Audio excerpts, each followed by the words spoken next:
Hi everyone, this is Mrs. Wyatt from Mrs. Wyatt's Wise Owl Teacher Creations. And today we're going to discuss one of the science of reading theories, the simple view of reading. The simple view of reading states that word recognition times language comprehension equals reading comprehension. So what exactly does that mean? Reading comprehension is a product of word recognition and language comprehension. Both areas must be strong for a child to be strong with overall reading comprehension. If a child has an area of weakness in word recognition and or language comprehension, there could be some weaknesses in both areas. It's going to affect their overall reading comprehension. And as educators, that's important because we need to know exactly what our students know and what they don't know, because that's what's going to strengthen them as readers and spellers. So when we're looking at the sub-skills for word recognition, we're talking about print awareness, phonological awareness, decoding, and sight recognition. With language comprehension, the sub-skills we're talking about will be background knowledge, vocabulary, language structures, verbal reasoning, and literacy knowledge. Now in this video, we're going to focus on this part of the simple view of reading, word recognition. So first we're going to talk about print awareness. Print awareness is when you think about a toddler that's beginning to become aware of words that are around them. So maybe they were able to identify their favorite restaurant's logo. Or they can look at a food label and they can tell you what food it is. They understand how print works. So they're able to identify the cover of the book. They're able to, when you're reading to them, they know that you're going to read from left to right. They're able to identify the top and the bottom of pages. And they begin to notice that words have spaces between them. Now we're going to look at phonological awareness. Now phonological awareness is, think of it as like an umbrella that encompasses many skills. So you're dealing with rhyme here, word awareness, alliteration, word awareness, syllables, onset and rhyme, and yes, even phonemic awareness. Sometimes there's some confusion between phonological awareness and phonemic awareness. Phonemic awareness we'll talk about in just a second, but it is part of one of the sub-skills of phonological awareness. With phonological awareness, students must be able to identify and hear a sound before they're ready to begin to read and spell words with those sounds. Once students can identify a few consonants and a few vowel sounds and the letters that spell those sounds, teachers should begin to teach students to read and spell.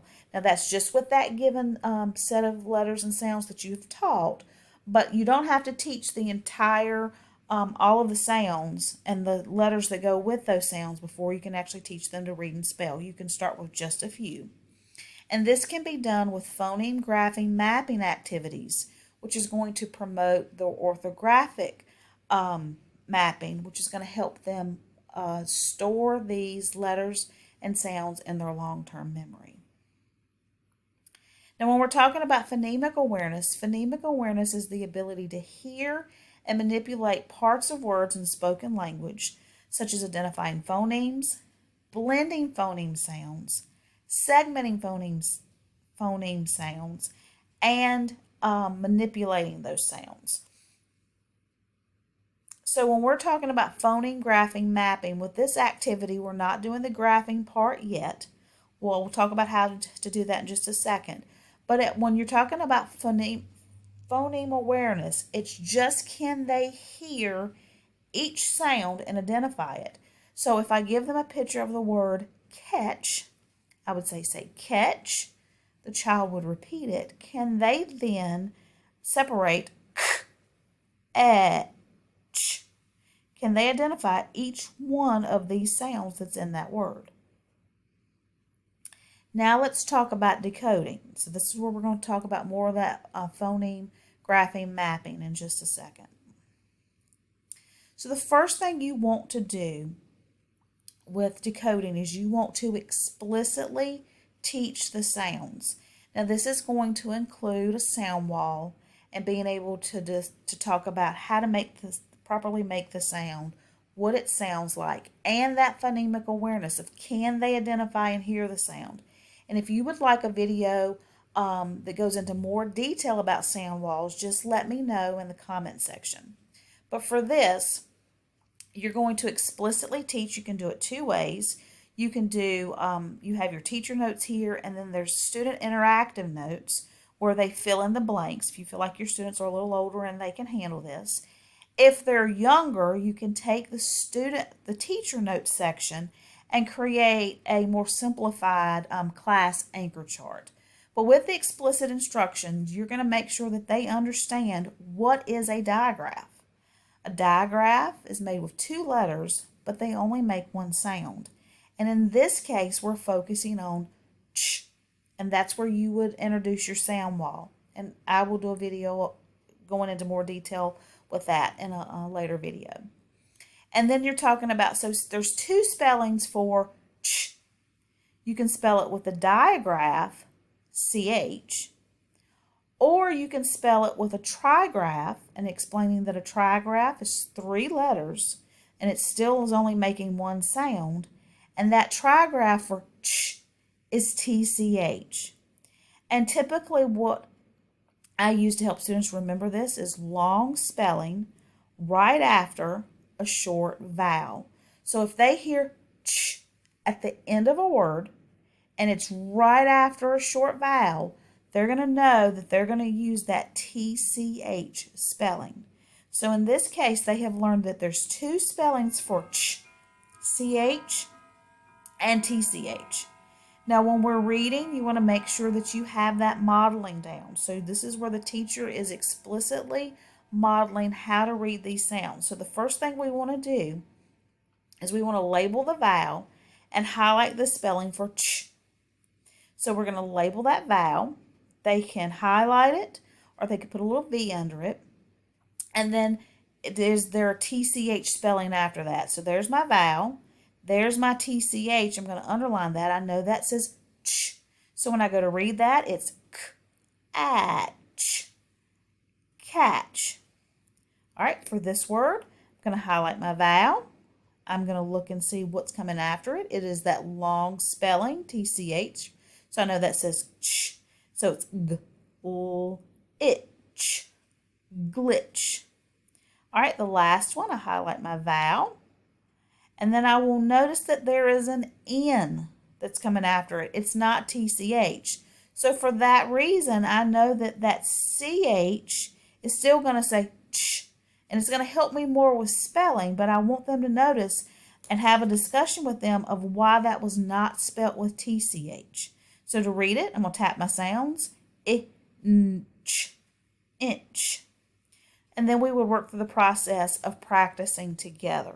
So once again, you're going to find your vowels. You're going to look and see, is it tch right after or a consonant, and just point out the spelling. And then they're going to practice reading it. Mulch, mulch. And you would go through and do this for the remaining parts. And then they would have independent practice with reading words on their own. If you felt they needed it, they could read some words with a partner and you're just kind of monitoring and stepping in as needed. Or they could independently practice reading them on their own and then read them back to you. So that's the modeling part. And then that's the students where you're going to do that part together. All right, so let's go back and look at this phoneme-grapheme-mapping a little closer. So at this point, we're going to add, because we have explicitly taught all the sounds, and we know they can hear them. So now we're going to add that grapheme mapping part.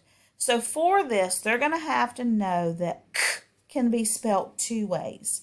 It can be spelled with a K, or it can be spelled with a C. And I help them remember that by the little chant of K takes I and E, C takes the other three. That's A, E, and O.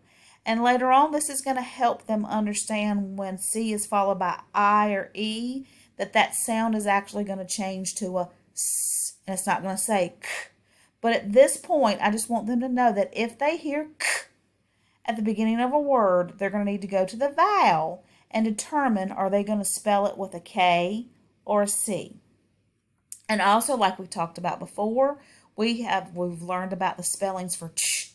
So they know that it can be a digraph spelled with CH and CH, or we can have that long spelling, which is TCH, long spelling after short vowel. So, catch. The student will repeat and say catch. So then they're going to segment it. K-atch. Then they're going to come back. K. Okay, they're going to think, okay, is it spelled with a K or a C? So let me go to my vowel. K-ah. C takes the other three, which is A, E, or O. So I'm going to spell that with a C. So, K-ah. Ah is spelled with an A, and then ch. Ch. All right, I know it can be spelled two ways, CH or TCH. But I know long spelling after short vowel, so I'm going to spell it with a TCH. All right, and then in this activity, once they've moved to a place where they don't need the pictures anymore, you are simply going to, it's the same activity just without the pictures, and you can do more words at this point.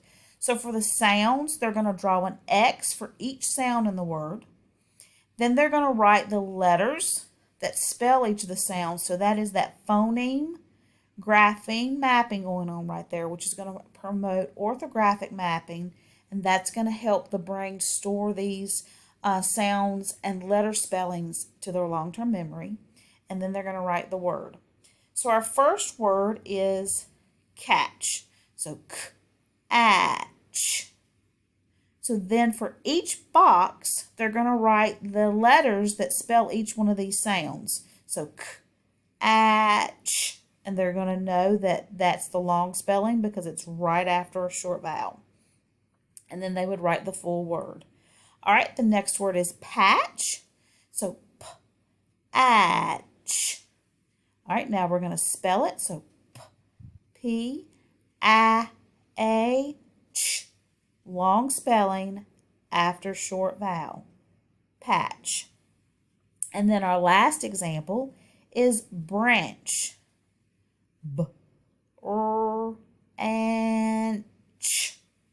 All right, so here I have a blend, and you want to remind them to tell you what a blend is. They should know that that is when you can hear both of the sounds, so b, r, and ch.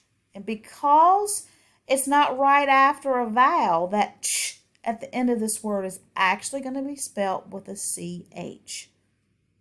Branch. All right, if you have any questions or comments about this section of the video, please just leave a comment and I will respond back to you. And so now we're going to look at sight recognition. Now, I also have a video on simple strategies to effectively teach high-frequency words. I will link that in the description if you want to watch that video and download the free PDF companion. Those links will be in the description below. So high-frequency words can be placed into two categories, decodable and irregular. Decodable high-frequency words, all the sounds within those words follow the general sound-to-symbol correspondences. Once students are explicitly taught the phonics features, students can decode those high-frequency words. So at this point, there's no reason for them just to memorize the whole word. You can actually embed those sight words into your phonics lessons because they should be able to decode and read those words, read and spell those words. So you can start with words with 2 phonemes and then gradually move to 3 phonemes. Now, irregular high-frequency words, some irregular high-frequency words are considered temporarily irregular because the spelling pattern hasn't been taught. So you may also see these as tricky words or hard words, But most of the time, your temporarily irregular words is just because students don't know why that sound to symbol is different from what they've already learned. So in this case, the word has, I, is that sound to symbol is connecting. The difference is the z, has. And that's because S typically says z when it's right after a short vowel. So once they've learned that, they should be able to apply it to their reading and their spelling. Only about 25% of high frequency words are not decodable because a spelling pattern does not match the general sound to symbol correspondence. So that's a very small amount of words. So for example, the word said, ed. That AI does not make that vowel team that long A sound. So this is where you would highlight that. Some people do the heart word, that's fine too, just so that you point out when you're teaching this word that in the word said, that it's not going to make the E, it's not going to say it's not going to be spelled with an E, it is spelled with AI. So they just have that explicit instruction of why it's different and then practicing with the reading and spelling of the word. So in that simple strategies to effectively teach high frequency words, I have organized the two most popular sight word lists into syllable types and phonics skills. And this is dealing with short vowels. So in this, if you're interested, you can click on the link in the description, but I have listed all of the sight words from those two most popular lists that are short vowels, and then they're all closed syllables. And if one is considered to be temporarily irregular, I'm explaining in that chart why it is. And then your high frequency words that are completely irregular, there's a description of why that is so you can teach your kids as well. And then I've also have a product in my TPT store that already has activities to go along with these lists. If you're interested in that, that link will be in the description as well.